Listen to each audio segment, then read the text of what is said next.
Madame, bonne santé. Te malamu mokreke c'est sergent. Boni yokuna. Nape nali malamu tozo bonga kwa photo kele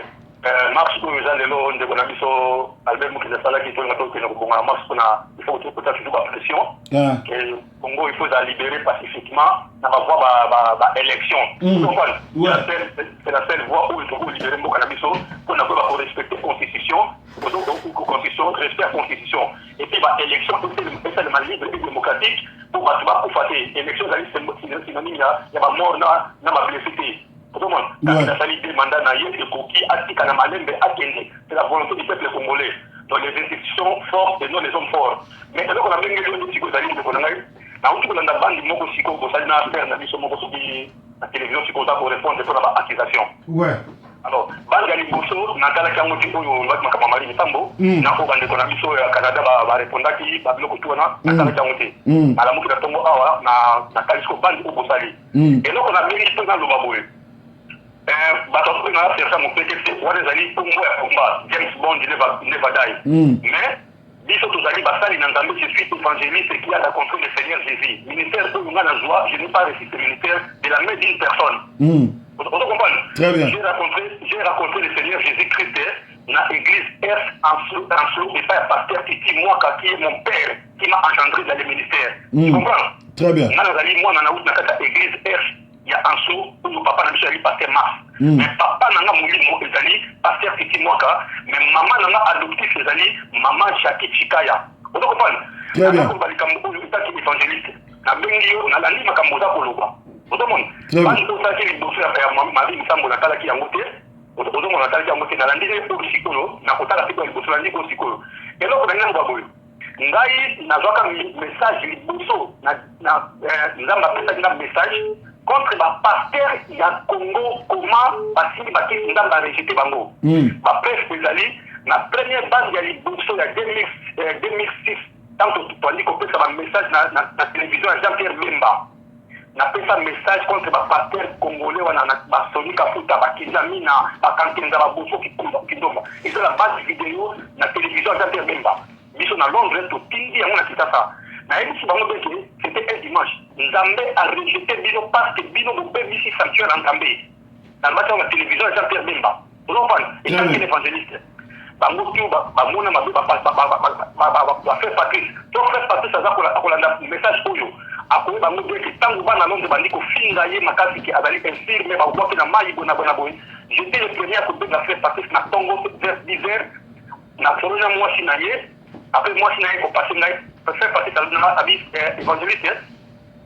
Bato aza ko benga ato ba finga na ndenge osaka na te na kamwe. Abi frère na kamwe yo ko solo na malamu ko finga te mais oza ko saka na raison. Na bité frère Patrice na azali évangéliste. Oyambaka otamu oyaki awa tamu ndeko kuchi abekisaka yo. Tala mutu apesa bakadu na bakeleke biloko etaki ngai nga mpe na évangéliste nali mpe chroniquer la musique mutu abanda makama production musique ya bachrétien ana kati ya mboka oyo na ndenge ya bie na basala kitoko ezali ngai na maison na ngai so tobengi maison ya production wake up and worship ministry na solo ngai esili na bino nzambe aza koyebisa ngaki bino ndenge bozali awa arejete bino bozonga na mosala na ye bokota banzela mabe zandanga malamu tokomi na le 11 octobre 2006 na marche ya Downing Street pour tout ça tu vas être tenue militaire la défense on tenue avec ministre na ici message bien il a la bande vidéo Nzambe a rejeté tous les pasteurs wana depuis la loba yango bien qui na tangi fonction ministérielle na bango tout na likolo apesi ordre na likolo apesi ordre na mabele na tiri pe zoma loba oyo utu banzambe bango tout wana bakoza rejeté babanda ko beta bango partout le peuple de Dieu babanda ko beta ba pasteur wana bakotama na librement te na loba yango le 11 octobre 2006 na Downing Street ok na tanga bakomba Kizamina aya awa na Angleterre ezala baleka na ndeko na biso Eugène Ekanga ezala bande vidéo ala ababoy alobi ki mo soi-disant évangéliste wana akokufa yena mwasi na ye na bana na ye imani koleka te nayebi masolo wana bien mpo na landango nayebi merci soki bozongisa bandi wana bato balanda yango Eugène Ekanga alobi abi pasteur mutu oyo bino boteyaka biso amour na le pardon et puis kande ezala te mais soki malobana ekuti nzambe soki oyebaki quelque chose ekozongela kaka yo mo Eugène Ekanga ayebisa ye ozofana bato batomboka anaka ngete nga na dans un message ndeko na nga na kota prière à 3 jours na yebisi nzambe na Dieu soki yo topesa nga message oyo vous comprenez message wana ezwanga nga moke te ina ne ko katina 2006 na kufa mais soki message wana topa na yo retour à l'expéditeur famille ya kizamina mwasi na ye na bana bangoza na kinya te yango mwana kizamina nzamba betake so mwana ne mutakufaki landanga malamu papa se bazana na bokota na kombo papa na koma ko ba date moko spirituel na butu mais pas que musali na nzambe avec l'esprit de feu na banga kite na za ko bonde na butu na muyi papa se Kenya bazali papa se kwa biso Angleterre na bokota na kombo na bango ba yebi nzamba zo na ba date na bango ba kokate bazwa shikota ko sakana te lokola bango ba ke ba teki ndoka na ba free mason biso to ba na nzambe ko tuza ko sambela nzamba lobi on parle d'Élie qui n'est pas laissé les 7 prophètes en Israël. Il y a 7000 qui n'ont pas fléchi les genoux devant Baal. Ça va réserviste. Nga eloko na mbeli to na kolobaki ndeko na ngai. Soki message wana euti pe pa nzambe ni pas peur. Il faut te sauver du bout de nzambe. Ba finga te c'est pas un problème. Il faut te sauver du bout de nzambe. Ba pasteur tout ba koma ba free mason ba kota na ba nsala mabe. Na kozonga susu boy. Tango kizami na mbeli kati pasteur Ashimolo ake Kinshasa. OK? Pasteur Ashimolo tango ayi kozonga na kati na église tozaki dimanche na kilka 19h bato ko tosambela bango na KRTC bayebi na pasteur Ashimolo azonga na kati na église awa atelema na kati na église ya dimanche alobi devant tout le monde vous en parlez bandeko ya nani ya pasteur Johnny Ibikai Marie France na mususu wala tosambela bango esika moko bazalaki na kati na église ako témoigner makambo na koloba pasteur Ashimolo ayebi na kati ya église abi soki bakongole bazali awa bonga na malamu tokobondela mpona Congo mais nzambe apesi nga message nazala susu attaché jamais na bapasteur congolais parce que barenie pasteur Ashimolo alobi après biso susu toloba makambo na banda kala lokola pasteur Ashimolo azali millionnaire aza pe nigérien babanga koloba na ye mais ntango biso tozali koloba ngo baza koloka biso te ozokomprendre papa très bien soki nzambe alobi na biso toloba liloba mofe tokobanga motu te moto akolongola motu souffle de vie ezali nzambe eza bongo moto mokili akolongola souffle de vie te eza bongo kutukuta kufuna bato bafinga baklasa sur lui il fait des comptes abimaka victorieux tu comprends mon frère nga na bengika mpona bato soki message wana euti pa nzambe oki mon frère très bien nzambe kobanga eloko moko te liloba biso biso bata mokitu bata masumu oki mon frère tosumu kaka mais liloba nzambe eza ya kosumuka te tokobanga motu te tokozwa vérité bapasteur wana ya Congo bateki mboka bakoma bata free mason bakoma bata kisi oki bakoma bata kisi bazokoka misala mabe kobungisa biso bacombattant kota baconfusion kobota biso bamauvaise ordre nzambe baza kochakrie bango bazokende bamontagne kosambela so baretraite ayebi makambo bazokende kosambela retraite oki boyesa biso mboka nini yango bapasteur bazali bazwaka message te contradiction ya message yobinamata moku na ye moko alobi ke avant baélection di pasteur balobi nzambe alobi na ngai bakoma président nzambe alobi nakoma président bakoma président te le message est na cher totonga eloko mosusu bakenda kotakele pasteur etrafase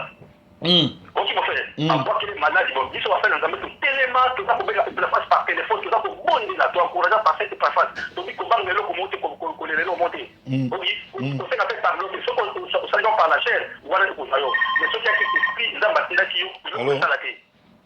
okokoka pasteur etrafase abika ndeko na ngai biso nous sommes obligés à côté ya liloba na nzambe en vérité eza mituka te eza bilamba te eza bandako te mais la parole de Dieu doit sauver les âmes de Dieu donc biso tosoye bapayen biso ebikisa biso oki mon frère mais mpona makambo ya mari misambo ndenge olobi alo nazo rappele yepse nazo rappele Ben Lobobo nazo rappele loba no papa loba no mokekese wana Ben Lobobo abengi apati ya Paris nalobi boye mpona makambo ndeka mari misambo olobi mari misambo c'est notre frère akufi basepela liwa motu te baseka pe liwa motu te mais azali ser na biso soki akufi na le seigneur nzambe azwa lokumu soki akufi na le seigneur te nzambe soki asa nini azwa lokumu mais comportement oyo bake kotaki mama ya mari misambo mpo baloba azali soki ndoki soki ezoko nini là en tout cas nayebi te mpe na comportement eza malamu te mais basali na nzambe naza kobiso vérité oki basali na nzambe ndenge olobi baza bahypocrite mingi bazokendotala mari misambo bayebi liwa ya mari misambo ouais oki mo frère baza bahypocrite bayokana bamazali koyokana te mari misambo yango akoma kokende mingi na Brazzaville bazali kolinga ye te bayebi mpo oni baza kolinga ye te we barejetaki ye nalobi na yoke Marie Misambo pourquoi Marie Misambo moi comment que nous kuta na ba païen parce que ba païen bible ba païen ba vivra mieux que par rapport aux chrétiens ça qui en insécurité vous allez na kata famille chrétienne ka ba tu ba za ko sala hypocrisie ba zo linga yete vous comprenez vaut mieux na kende na ngai pa ba païen na vanda kana bango na te ya ka bango pour na sécurité bango tout au monde na wana na za ko bango vérité ba za ba hypocrite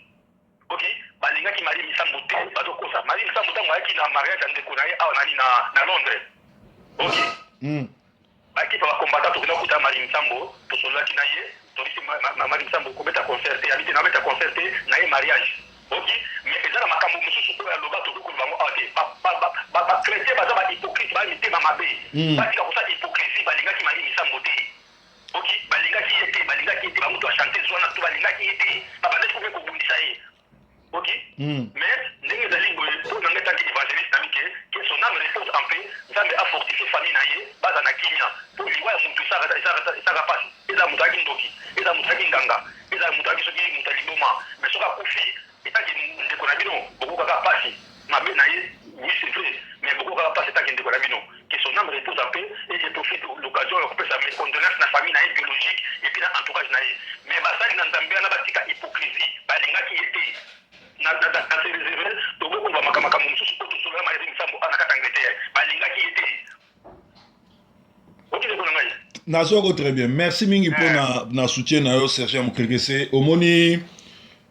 mosai na nzambe yo kaka lilobe uti pa nzambe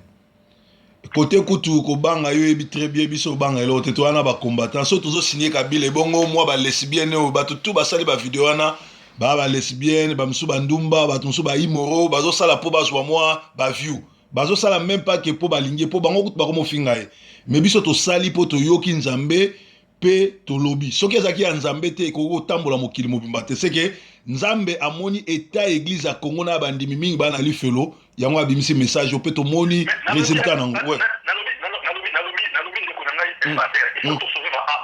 âme pasteur mingi ya ça ayebi yango bi tanga na kata kutu awa bazala maladi ya makile se pona bango ebi ba bebisi bana ba tibile ana kata kutu na kata kitata ba yebi yango ba moko nazana bakombo na bango nyonso tosololanga na bakankenza wana basonika futa nde bapasteur nanga bavie nanga todevelopaka na bango bayebi bavantiro ese yo yoki sonika futa oyo kankenza le na otanga kombo na bango ese yo yoki bango basi balobi soki baza na nzambe soki baza na nzambe ya solo bakabanga na satana po bango nde nga na okaba bango na satana po bango babunga nzela alobi ane oyo eza ane ya vérité mon frère tokotelema tokoteya liloba na nzambe na vérité ce n'est pas la prospérité le message de Dieu ce n'est pas la prospérité ça c'est mensonge message ya nzambe sokolaka bana lelo audécie d'abord mokekese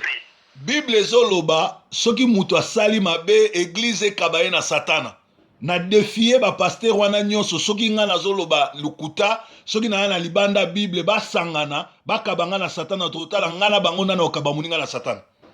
po bango ba libanda bible ouais mais balobaki ke basangana ki bango tizami na kutu asomba 11 bande vidéo bifa ya les connaissances de ekanga boyi yango ayebisa ekanga biki mokrete sergent wana James Bond ne badai akopita kitata na kobuma ye okupana na kobuma akamata bande vidéo wana akina kopesa Kabila apesa basonika futa mais eloko na sepela makasi na sokelanga na ndeko sonika futa na kakela bangi ndeko na ngai ya des fois to komi na kata perdiction bino boza komona musika bo payer pour na biso peut-être beaucoup ko sauver biso mais na ko kotana ba biso te kizami na aile biso bande vidéo asomba bande 11 bande vidéo mutakabela Kabila bande moko ya o na sala ki ezaki nani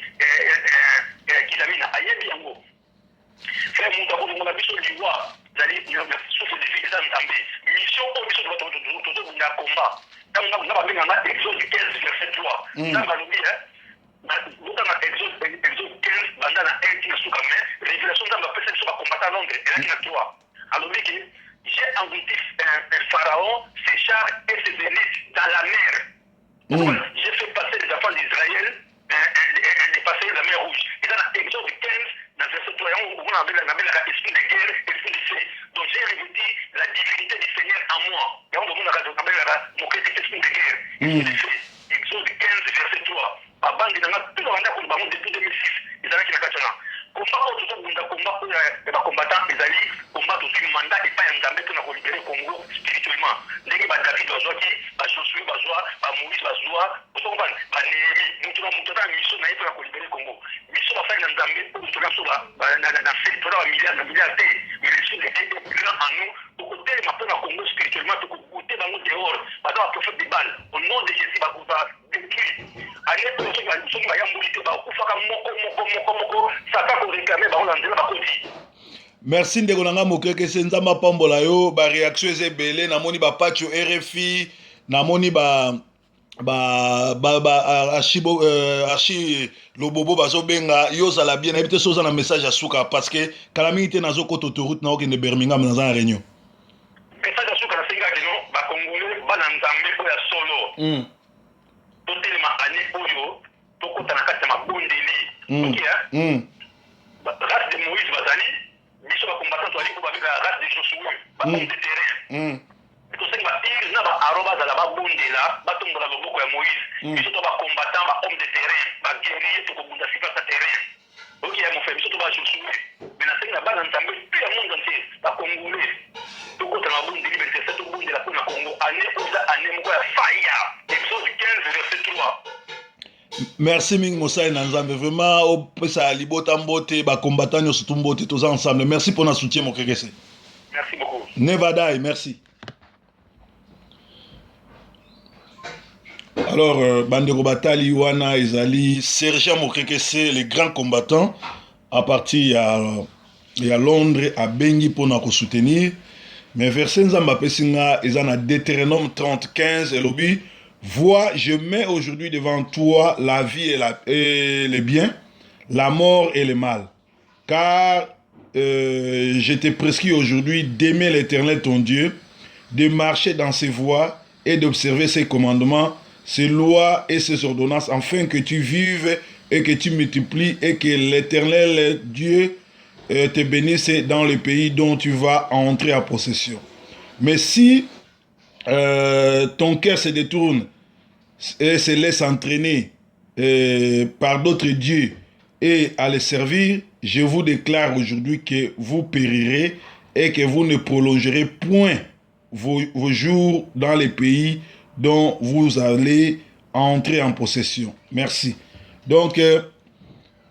liloba na nzambe ba disitaka nango te, liloba na nzambe ba aplikaka ngo pe ba respecta ngo. Alors bato ebele o basali ba video soko tali bien za basi oyo mingi ba lesbienne ba msu manzaka milai ba katakate parce que bazana esprit ya ba démon ou esprit ya Jezabel au lieu bo réagir bongo bo benga ba bondela pona bino pe na ngonga oyo na ma qualité ya mosai na nzambe na symboli loboko na likolo jugement nzambe bandoko kota na ba oyo bazofinga bakutana na nzambe. Merci, bye bye.